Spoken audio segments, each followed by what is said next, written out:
ఎవడ్రా నువ్వు? మృత్యుతో మరణ మృదంగం చేసి ఈ అలెగ్జాండర్ మృత్యు మందిరంలోకి అడుగుపెట్టి పెద్ద మనగాడిలా మాట్లాడుతున్నావు. చావాలని అంత సరదాగా ఉందా? చావంటే భయం లేని వాడిని, మృత్యుతో స్నేహం చేసేవాడిని, మరణాన్ని సైతం జయించే నా మెడలో మణిహారంగా వేయించుకునే వాడిని మర్యాదగా చెప్తున్నాను వినా. ఈ స్టేట్ వదిలి వెళ్ళిపో, లేదంటే ఈ జయసింహ చేతిలో చచ్చిపోతావు. నువ్వు చెప్పగానే పారిపోతావు. ఇప్పుడు కాదు ఈ అలెగ్జాండర్. ఈ అలెగ్జాండర్ పేరు చెప్తే ప్రభుత్వ అధికారుల దగ్గర నుంచి పొలిటీషియన్స్ వరకు అందరికీ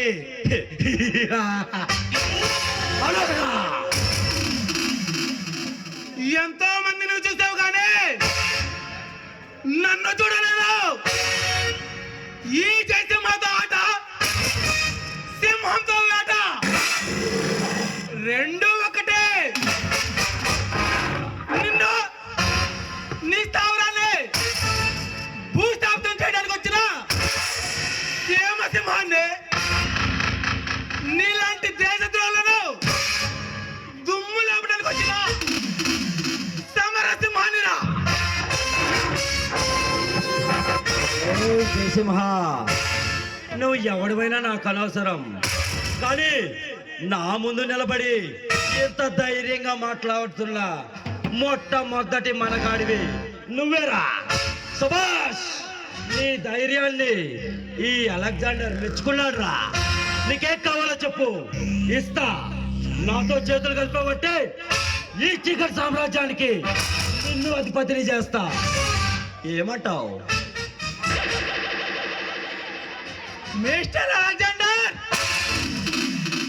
నీలాంటి అవినీతి పరులు ఆట కట్టించడానికి కథన రంగంలో కాలు పెట్టిన జయసింహాన్ని, నీలాంటి కన్ను పిల్లల జీవితాలు చెలగటమాడే నీలాంటి వాళ్లకు చెలరేగే సింహాన్ని, నీలాంటి రౌడీలు మక్కలేరు కదండి, ఎదురే లేదని చెప్పడానికి వచ్చిన ఎదురులేని సింహానిరా. ఎవరి పేరు చెప్తే ఈ ప్రజలు భయభ్రాంతులతో భయపడిపోతారు.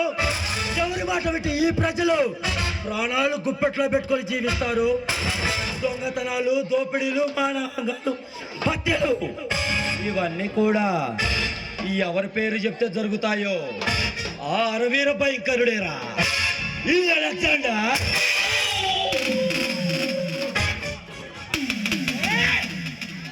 నీకంత సీన్ లేదురా. నీకష్టం చుట్టూ టైం మామూలు సెట్ చేశాను. నన్ను కానీ ఇక్కడ బంధిస్తే నాతో పాటు నువ్వు వస్తావు.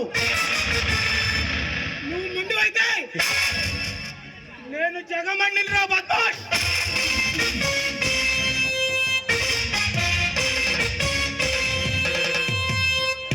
ఇప్పుడు వెళ్తున్నా, మరలా వస్తా, నీ అంతు చూస్తా. రే జయసింహ, ఇప్పుడు కాదు మరో 100 సార్లు వచ్చినా నీ రాక కోసం ఈ అలెగ్జాండర్ ఎప్పుడూ ఎదురు చూస్తూనే ఉంటాడు రా. All the best Jayasimha.